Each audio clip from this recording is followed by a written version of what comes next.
이 시간에는 먼전대라는 주제를 가지고 주의 말씀을 함께 듣도록 하겠습니다. 여러분은 어떤 계절을 가장 좋아하십니까? 사람마다 다르겠지만 저는 개인적으로 가을을 좋아합니다. 가을을 좋아하는 이유는 먼저 날씨 때문입니다. 크게 춥지도 않고 덥지도 않은 그 날씨가 너무 좋습니다. 또 하나는 가을은 추수하는 계절이라 먹거리가 풍성해서 좋습니다. 마지막으로 제가 가을을 좋아하는 이유는 시각적으로 좋기 때문입니다. 각 나무마다 나뭇잎마다 단풍이 드니까 보기가 얼마나 좋은지 모릅니다. 또 다른 계절과는 달리 하늘이 돋고 푸르러서 보기에 너무나 좋습니다. 그래서 저는 가을을 좋아합니다. 이런 가을이 어느 순간인가부터 우리나라에서 조금씩 달라졌습니다. 왜냐하면 계절에 관계없이 몰아오는 미세먼지 때문입니다. 기상정보를 보신 분은 알겠지만 오늘 우리나라는 미세먼지와 초미세먼지가 기준치를 넘어서서 주의보가 내려졌습니다. 잘 알고 있다시피 대부분의 미세먼지는 중국에서 날아옵니다. 즉 서풍을 타고 중국에서 많은 미세먼지가 우리나라로 몰려옵니다. 그 먼지 속에는 각종 중금속이 섞여져 있어서 마스크를 꼭 착용해야 합니다. 그렇지 않으면 미세먼지와 더불어서 중금속이 우리 몸 안으로 들어가면서 각종 질병을 일으킬 가능성이 크기 때문입니다. 또한 미세먼지는 우리의 시야를 가립니다. 잘 보였던 것이 흐릿하게 보입니다. 때로는 잘 보이지 않기도 합니다. 먼지가 없을 때에는 잘 볼 수 있었는데 미세먼지가 몰려오면서 제대로 볼 수가 없습니다.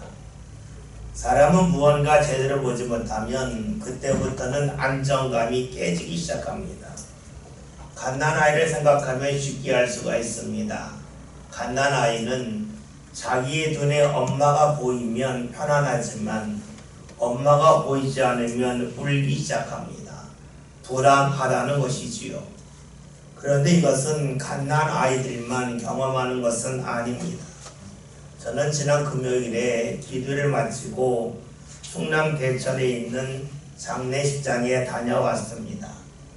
낮에 가는 것보다는 밤에 가면 길이 밀리지 않으니까 빨리 다녀올 수 있을 것 같아서 늦은 시간이지만 갔다 왔습니다. 몸이 좀 피곤하지만 빨리 갔다 오겠다고 하는 마음으로 다녀왔는데 그날 정말로 힘들었습니다. 힘들었던 이유는 밤에 가서 몸이 지쳤기 때문이 아니었습니다. 가는 곳곳마다 짙은 안개가 자욱했기 때문입니다. 밤길에 운전하는데 짙은 안개가 갑자기 몰려왔습니다. 앞이 잘 보이지 않았습니다. 급브레이크를 밟을 수밖에 없었습니다. 운전도 천천히 해야 했습니다. 그러면서 혹여나 제가 앞에 있는 차를 보지 못해서 충돌하진 않을까, 혹여나 뒤에 따라오는 차가 급브레이크를 밟지 못해서 내 차와 부딪히는 것은 아닐까 하는 생각이 들었습니다. 안개가 자욱하지 않을 때에는 그다지 염려하지 않았는데 안개가 짙게 끼면서 수많은 염려가 몰려왔습니다. 그렇습니다. 앞이 잘 보일 때에는 염려하지 않지만 앞이 잘 보이지 않으면 염려하는 것이 모든 사람들의 마음입니다. 볼 수 있었던 것을 볼 수 없을 때에 사람은 불안해합니다. 염려하고 근심합니다. 그런데 앞을 제대로 보지 못하게 하는 안개와 미세먼지는 다른 것이 있습니다. 안개는 기온차 때문에 생깁니다. 그러기에 일정 시간이 지나면 사라집니다. 반면에 미세먼지는 그러하지 않습니다. 미세먼지는 바람이 몰고 옵니다. 그러니까 바람이 불지 않으면 미세먼지가 다가오지 않겠죠. 또한 다가온 미세먼지다 할지라도 바람이 불지 않으면 그 미세먼지가 머무르고 맙니다. 언제까지 미세먼지가 머무를런지 알 수가 없습니다. 그렇죠. 안개와는 달리 미세먼지는 언제 없어질런지 모릅니다. 바람 때문에 다가왔지만 바람이 불어야 사라지는 것이 미세먼지입니다. 안타깝게도 바람은 사람의 힘으로 만들 수가 없습니다. 즉 우리의 능력으로 미세먼지를 물리칠 수 없다 하는 것입니다.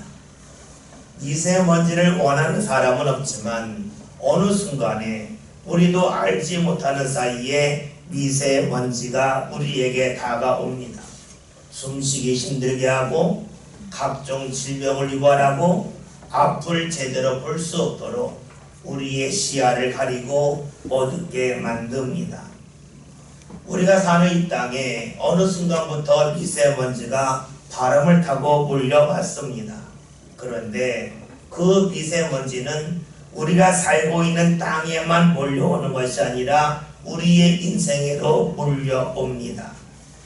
미세먼지가 불면 볼 수 있는 거리가 짧아지죠. 마찬가지로 지금 우리의 삶도 내 앞날을 바라볼 수 있는 그 거리가 무척이나 짧아졌습니다. 과학이 발달하면서 우리가 볼 수 있는 공간적인 거리는 크게 늘어났습니다.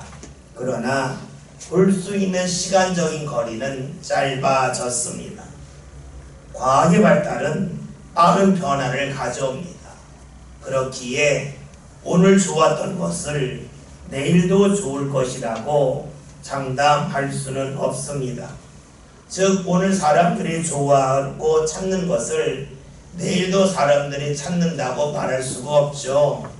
우리가 먹는 음식도 그렇고 우리가 입는 옷도 그렇습니다. 유행이 얼마나 빠르게 변하는지를 보면 이를 쉽게 알 수가 있습니다.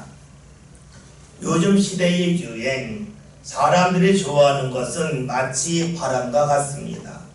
어느 날 갑자기 유행하다가 어느 날 갑자기 사라집니다. 그러기에 우리 시대는 미세먼지의 시대라고 말할 수가 있습니다. 지금의 삶이 과거에 비해 편해졌지만 과거보다 염려하고 근심하는 것이 더 늘어났습니다. 이런 우리를 향하여 주께서 이렇게 말씀하시지요. 말씀 33절 함께 봅니다. 그러므로 염려하여 이르기를 무엇을 먹을까 무엇을 마실까 무엇을 입을까 하지 말라. 아멘. 오늘 본문의 말씀은 마태복음 6장이라는 말씀인데 예수님이 하신 산상수훈의 일부입니다. 산상수훈이라고 하는 것은 산이고 상은 위에서 수 베푸셨다. 교훈을 베푸셨다. 즉 산에서 전하신 주님의 교훈을 우리는 산상수훈이라고 말합니다. 오늘 말씀을 받은 예수님께서 염려하지 말라고 하셨습니다. 먹을 것 때문에, 마실 것 때문에, 입을 것 때문에 염려하지 말라고 하셨습니다. 사실 우리는 이 말씀을 읽으면서 가볍게 읽기가 쉽습니다. 왜냐하면 지금 여러분 중에서 먹을 것이 없어서, 마실 것이 없어서, 입을 옷이 없어서 염려하는 사람은 없기 때문입니다. 그러니 우리는 말씀을 읽으면서 나는 이미 이 말씀을 다 이루었는데 굳이 이 말씀을 읽을 필요가 있을까 하는 질문을 할 수가 있습니다. 그런데 말씀을 그렇게 읽는다면 말씀이 있는 글자는 읽을런지 모르겠지만 내용을 제대로 모르는 사람이 되고 맙니다. 왜 그럴까요? 모르는 말에는 시대성이 있습니다. 제가 어렸을 때 벌써 40년이 넘었는데요. 그때만 해도 동네 어른들끼리 주고받는 인사가 있었습니다. 아침이 되면 아침이 드셨어요? 식사하셨어요? 이런 인사를 했습니다. 왜 그랬을까요? 가난했기 때문입니다. 아침을 못 먹는 사람들이 적지 않았기 때문에 인사가 진지 드셨어요? 식사하셨어요? 하는 말이었습니다. 여러분, 이 말을 영어로 번역하면 어떻게 될까요? 정말로 아침 먹었냐? 라고 물어야 될까요? 아니면 좋은 아침입니까? 라고 물어야 될까요? 예전에 진지 드셨어요? 하는 말을 지금 영어로 바꾼다면 굿모닝입니다. 좋은 아침입니다. 좋은 아침입니까? 하는 말이 됩니다. 왜냐하면 말 속에는 글자만 있는 것이 아니라 시대성이 있기 때문입니다.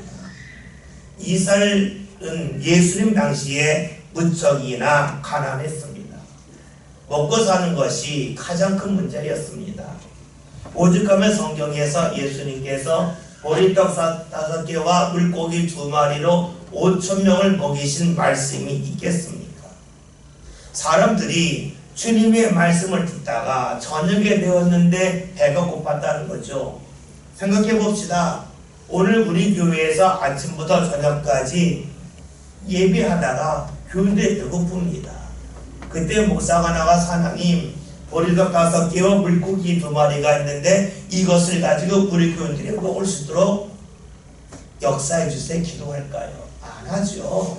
그냥 전하고 말아요. 빵집이죠. 빵 배달해 주세요. 떡집이죠. 떡 보내주세요. 아니면 교인들 보고 옆에 식당 가서 식사하세요 하고 말 것입니다. 여러분, 우리가 이 말씀을 보면서 예수님 시대에는 오병이어가 있었는데 지금은 그런 역사가 일어날 필요가 없으니까 예수님 우리에게 불필요합니다 라고 말한다면 그 사람 또한 성경을 읽을 때에 글자를 읽을런지 모르겠지만 성경의 내용을 모르는 사람입니다. 예수 시대는 사람들이 무척이나 가난했습니다. 그들에게 예수님께서 먹고 마시고 입는 것 때문에 염려하지 말라고 말씀하신 것은 그것이 가장 큰 문제였기 때문입니다. 따라서 오늘 본문의 말씀에서 무엇을 먹을까, 마실까, 입을까 염려하지 말라는 것은 모든 것에 대하여 염려하지 말라는 말씀으로 읽어야만 합니다. 생각해 봅시다. 문제가 있는데 염려하지 말라니 정말로 이해하기가 어렵습니다. 여러분에게는 염려거리가 없습니까? 염려거리가 없는 사람은 하나도 없을 겁니다. 그렇게 우리는 말씀을 읽으면서 이 말씀이 쉽게 다가오지 않습니다. 말씀을 거부하고 싶은 마음이 듭니다.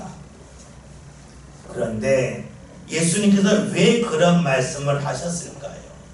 우리가 말씀이 잘 이해되지 않을 때에 그 말씀을 멀리하기보다는 왜 주께서 그런 말씀을 하셨을까 본질을 물을 필요가 있습니다.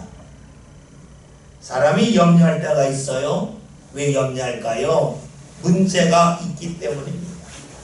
그 문제가 클 수도 있고 작을 수도 있어요. 때로는 그 문제가 자신에게는 문제가 되지만 다른 사람에게는 문제가 되지 아니할 수도 있어요. 문제인 이유가 무엇일까요? 이유는 답을 모르기 때문이에요. 답을 알면 문제는 문제가 아니에요. 답을 알지 못한다는 것은 다른 말로 하면 답이 잘 보이지 않는다는 거예요. 답이 보이면 문제가 아니에요. 답이 보이지 않아요. 그러니까 사람들이 염려해요. 걱정합니다. 그런데 한 가지 더 살필 것이 있습니다. 우리가 지금 하고 있는 염려, 문제거리가 있는데 그것이 처음부터 있었을까 하는 것입니다. 어린아이가 있어요. 어린아이들에게는 염려가 있어요. 어떤 염려가 있을까요? 내가 먹고 싶은 거 있는데 사 먹을 돈이 없어요. 햄버거 사 먹고 싶은데 햄버거 사 먹을 돈이 없어서 염려해요. 가지고 싶은 장난감이 있는데 그 장난감이 없어서 염려해요. 근데 그 염려가 20살이 되면 될까요? 20살짜리가 햄버거 사 먹고 싶은데 돈이 없어 염려할까요? 나 장난감이 없어 하면 염려하면서 잠을 못 잘까요? 그렇지 않아요. 염려라고 하는 것은 일정 시간이 지나면 사라지고 말아요. 20살짜리가 또 25살짜리가 하는 염려는 햄버거 먹고 싶은데 돈이 없다, 장난감이 없다 하는 데 있지 않아요. 어떻게 하면 취업하지? 어떻게 하면 결혼하지? 하는 염려를 해요. 그 청년이 40살이 됐어요. 직장을 가졌어요. 결혼을 했어요. 그러면 또 염려합니까?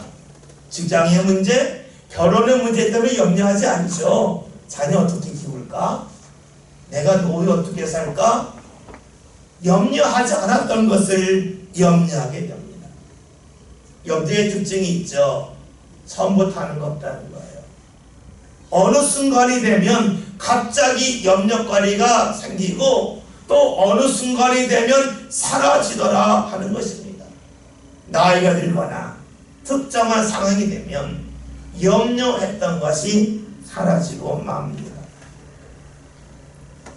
오늘 예수님께서는 그런 염려를 하지 말라고 하세요.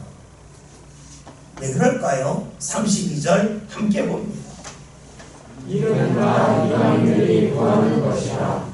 너희 하나님 아버지께서 이 모든 것이 너희에게 있어야 할 줄을 아시니라. 아멘. 예수님의 염려는 이방인들이 한다 하셨어요. 이방인들은 유대인들이 외국 사람들을 향하여 하는 말이 이방인이에요. 그러니까 외국인이라는 말이에요. 예수님이 왜 이렇게 말씀하셨을까요? 예수님이 혈통을 중심으로 여기시고 매달리셨기 때문일까요? 그러하지 않아요. 왜냐하면 지금 예수님이 산상수훈을 전하는 곳은 갈릴리 마라 바로 옆이에요. 다 유대인들만 살고 있어요. 그렇다면 굳이 이런 말씀을 하실 필요가 없겠지요.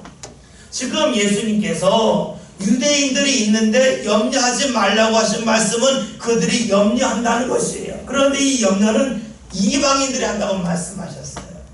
이방인은 혈통으로 다르다는 것을 말하는 게 아니에요. 하나님을 믿지 않는 이들을 예수님은 이방인으로 여기셨어요. 그러니까 오늘 말씀은 하나님을 믿지 않는 사람들이 염려하고 근심한다고 말씀하고 계십니다. 당시 사람들은 하나님을 믿고 있는데 예수님을 하신 말씀이 너희가 하나님을 잘 믿지 못하기 때문에 염려하고 근심한다고 말씀하고 계세요. 예수님이 이 말씀을 하시는 그 이유 중에 우리가 더 살필 것이 있어요. 다시 32절 볼까요? 말씀 봅니다. 이는 다 이방인들이 구하는 것이라. 너희 하늘 아버지께서 이 모든 것이 너희에게 있어야 할 줄을 아시니라. 아멘. 말씀을 봤더니 염려하는 것은 하나님을 잘 믿지 않은 이방인들이 하는 거라고 말씀하시면서 너희가 염려하는 것이 너희에게 있어야 할 줄을 하나님이 아신다라고 말씀하셨어요. 말씀이 좀 앞뒤가 잘 맞지 않죠. 필요한 거 있어야 할 줄을 하나님이 아시는데 염려하지 말라는 거예요. 여러분, 이 말씀을 그냥 글자로 읽으면 이렇게 읽을 수가 있어요. 필요한 것이 있는데 그것이 없다고 해서 염려한다면 하나님을 잘 믿지 못하는 이방인이고, 필요한 것이 있는데 그것 때문에 염려하지 아니한다면 그 사람은 하나님을 믿는 사람이라는 말씀이에요. 즉 믿는 사람과 믿지 않는 사람의 차이가 있는데 그것은 필요한 것 때문에, 즉 문제거리가 있다고 해서 염려하느냐 염려하지 않느냐의 차이라는 것입니다. 아주 쉬운 말로 하면 자신이 처한 상황은 같은데 그 상황 속에서 반응하는 모습에 따라서 신앙의 사람이 될 수도 있고 불신앙의 사람이 될 수 있다고 하는 것이 바로 예수님의 말씀입니다. 여러분, 예수님이 왜 이렇게 말씀하셨을까요? 사람이 염려하는 이유는 삶의 짙은 먼지가 있기 때문입니다. 안개와는 달리 먼지는 언제 사라질는지 모릅니다. 바람이 불어야만 먼지가 떠나갑니다. 그런데 바람이 언제 불는지 아무도 모릅니다. 먼지 때문에 앞이 잘 보이지 않아요. 잘 몰라요. 그런데 무언가 붙잡기를 원하고 있고 그 붙잡는 것이 내 손에 쥐어지지 않으면 염려하고 괴로워하는 모습이 있다는 겁니다. 주님은 이것이 크게 잘못됐다는 것이에요. 왜 그럴까요? 여러분, 짙은 먼지가 있으면 앞이 보이긴 보여도 멀리까지 볼 수가 없어요. 다른 말로 볼까요? 지금 좋다고 하는데 이것이 얼마 동안 좋을지 아무도 모른다는 거예요. 멀리 볼 수 있다면 먼지가 없어서 아주 청명한 하늘 속에서 멀리까지 바라볼 수 있다면 지금 내가 좋다고 여기는 것이 오랫동안 좋을 거예요. 문제는 짙은 안개라는 거예요. 짙은 먼지라는 거예요. 그러니까 좋다고 하는 것의 기한이 아주 짧다는 거예요. 우리가 하는 말로 하면 유행이 아주 빠르게 변한다 하는 것입니다. 생각해 보세요. 여러분이 좋아하는 옷이 있어서 색깔별로 다 샀어요. 좋다고 샀어요. 그런데 내년이 됐는데 유행이 확 바뀌었어요. 그럼 어떻게 될까요? 옷을 살 때는 좋다고 했는데 한 해 지나고 나서 딱을 치면 왜 샀을까 하는 것이 사람의 모습이에요. 뭔가를 붙잡지 못해서 염려하는 것은 지금의 기준이에요. 지금을 믿는 것이에요. 지금 오는 것이 앞으로도 오를 것이다. 지금 유익한 것이 앞으로 유익할 거다 라고 하는 잘못된 판단과 믿음 때문에 갖는 것이에요. 그래서 예수님은 이렇게 말씀하세요. 33절에는 말씀을 다 함께 봅니다. 말씀 봅니다. 그러면 너희는 먼저 그의 나라와 그의 의를 구하라. 그리하면 이 모든 것을 너희에게 더하시리라. 아멘. 예수님은 자신이 원하는 것을 붙잡지 못했다고 해서 염려하고 괴로워하지 말라고 말씀하셨어요. 그러면서 먼저 할 일이 있는데 그것은 그의 나라와 그의 의를 구하라는 것이에요. 다시 말하면 하나님의 나라와 하나님의 의를 찾으라는 말씀입니다. 우리는 하나님의 나라를 찾는다 그러면 내가 천국 가면 되겠다 라고 생각하기가 쉬워요. 그러나 그런 말씀이 아니에요. 하나님의 나라라고 하는 것은 하나님이 지배하는 것을 말해요. 의라고 하는 것은 장소에 따라 달라져요. 그런데 하나님의 의라고 하는 것은 하나님이 기준이 되는 것을 말해요. 그러니까 하나님의 나라와 하나님의 의를 구하라고 하는 것은 하나님의 판단과 뜻을 찾으라는 말씀이 됩니다. 이 말씀을 들을 때에 우리는 좀 당혹스럽습니다. 내가 어떻게 하나님의 뜻을 알 수 있을까? 내가 어떻게 하나님이 계획을 알 수 있을까? 나는 알지 못하는데 라고 생각을 합니다. 여러분, 예수님이 왜 이런 말씀을 하셨을까요? 그 이유는 사람들이 지금 보고 판단하고 결정하는 것에는 먼지가 너무나 가득하기 때문에 그래요. 그래서 사람들이 지금만을 보고 모든 것을 결정하고 판단하라고 한다는 겁니다. 반면에 하나님은 어떠십니까? 하나님은 모든 것을 보고 계신 분이에요. 모든 것을 알고 계신 분이에요. 그렇기에 내 눈에 지금 보이는 것을 붙잡으면 당장에 이익이 되겠지만 머지 않아서 버릴 것이 많다는 것이에요. 즉 수고해서 얻은 것은 많지만 버릴 것이 많다는 것이에요. 나중에 남는 것이 거의 없다는 것이에요. 반면에 하나님의 뜻과 계획 속에 산다는 것은 무엇을 말할까요? 멀리까지 본다는 것이에요. 지금 하는 것이 아무것도 아닌 것 같아요.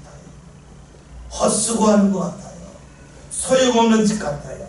그런데 지내놓고 보았더니 버릴 것이 하나도 없다는 것을 안다는 것이에요. 인생에 헛수고하지 않는다는 것이에요. 그래서 주께서 하시는 말씀이 그의 나라와 그의 의를 구하면 이 모든 것을 너희에게 더하신다라고 말씀하셨어요. 이 말씀은 우리가 하나님의 뜻대로 산다면, 주의 말씀을 붙잡고 산다면 더 많은 것을 얻는다라고 볼 수가 있겠지만, 그것보다는 우리 삶 가운데 수고한 것 중에서 버릴 것이 없다는 것을 말씀합니다. 복 중에 가장 큰 복이 무엇입니까? 심은 것을 거두는 거예요. 심은 것이 헛되지 않는 것이에요. 하나님의 뜻을 구하면 당장에는 답답해요. 그래서 그 말씀을 멀리 하려고 합니다. 내가 원하는 거 붙잡는 것이 좋아요. 당장 결과가 나타나기 때문에 그래요. 그런데 이럴 때에 우리의 과거를 돌아볼 필요가 있어요. 여러분의 과거에 좋다고 매달리고 수고하고 땀 흘린 것 중에서 지금도 내가 잘했다고 여기는 것이 얼마나 있어요. 내가 원해서 내가 좋다고 열심히 붙잡고 이거 있으면 좋을 거라고 여기만 살아왔는데, 한참 지난 후에 뒤를 돌아봤더니 그거 하기 잘했다, 정말 내가 지혜로웠다 라고 할 만한 것이 몇 개가 있어요. 수고는 많이 했지만 여러분 얼마나 많은 것을 버렸습니까? 하나님의 뜻을 구한다는 것, 그의 나라와 그의 의를 구한다고 하는 것은 자신이 수고한 것보다 하나님께서 더 풍요로운 것을 얻을 수 있도록 이끌어 주신다는 것을 말합니다. 우리는 이 말씀을 읽으면서 이런 질문을 할 수 있어요. 믿음으로 사는 사람도 잘못하지 않습니까?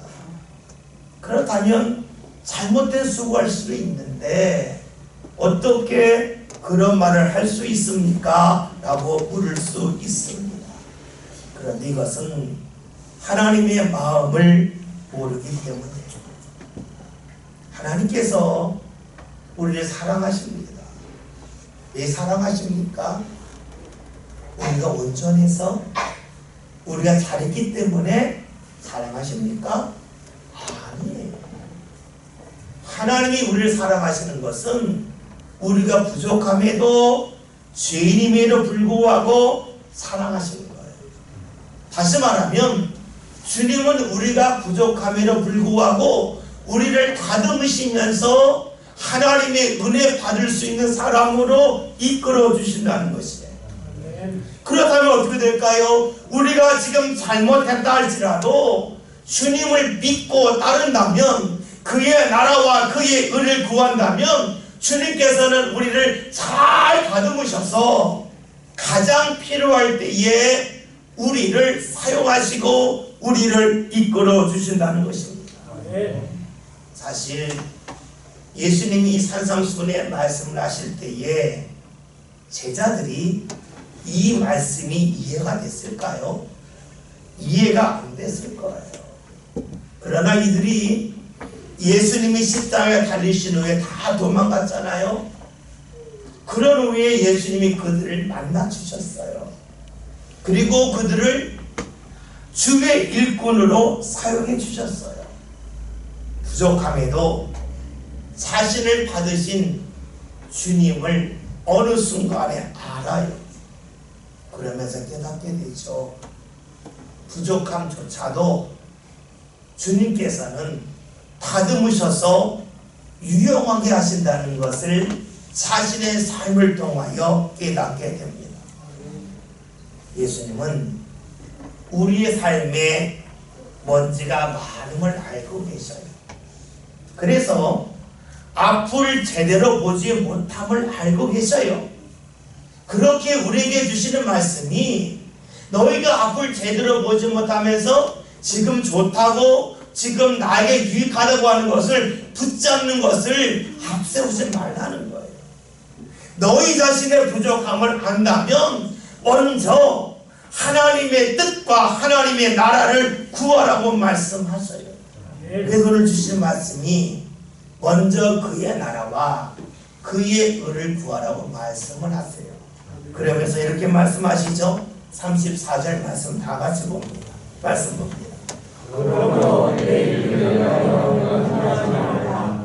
내 이름은 내게 전갈 것이요 나의 괴로움은 그날로 소환이라. 아멘. 예수님은 지금의 판단을 가지고 내일의 것에 대하여 염려하지 말라는 거예요. 왜요?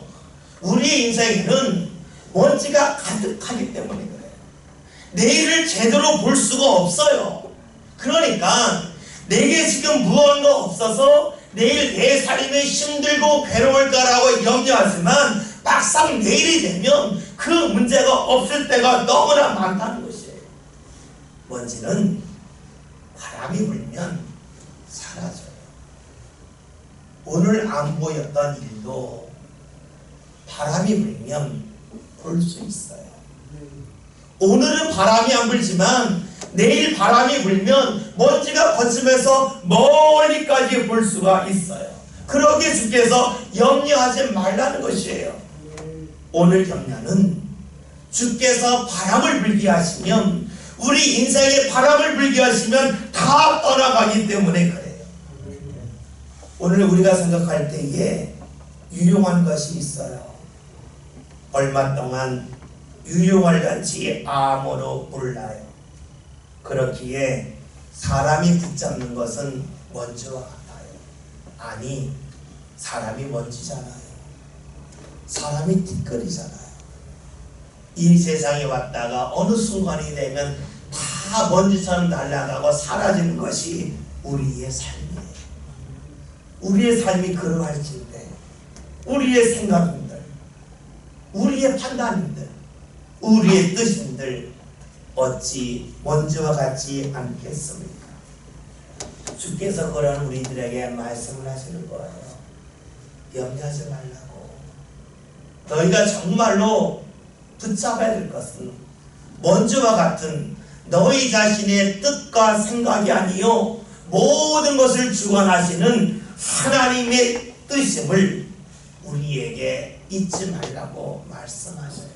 그래서 먼저 그의 나라와 그의 의를 구하라고 말씀하고 계시지요.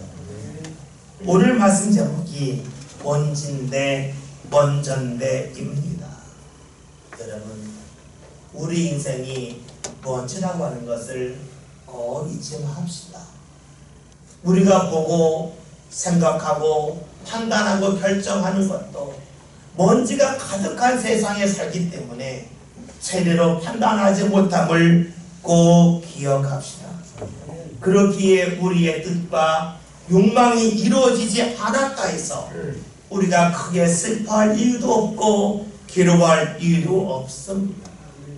우리에게 정말로 필요한 것은 하나님의 뜻입니다. 하나님의 것을 붙잡는 것입니다. 그러면 우리의 삶은 헛수고하지 않기 때문이지요. 오늘 주님께서 우리 삶 가운데 함께 하심을 통해서 우리 앞에 있는 먼지가 주의 바람을 통하여 성령의 역사심을 통하여 어느 순간에는 다 떠나가게 사라지게 하실 겁니다. 그때가 되면 주의 뜻이 정확하게 보이겠죠. 주님이 우리에게 주신 은혜를 정확하게 볼 수 있겠죠. 그러나 지금 보이지 않는다고 해서 염려하거나 두려워하지 맙시다. 내 것이 이루어지지 않았다고 해서 괴로워하지도 맙시다. 모든 것을 인도하신 하나님, 그리고 하나님의 뜻을 구할 때에 모든 것을 다듬어서 유용하게 하시는 하나님의 뜻을 먼저 구하는 저와 여러분이 꼭 되어서 삶이 주의 은혜로 주의 인도하심으로 채워질 수 있기를 주의 이름으로 기원드립니다.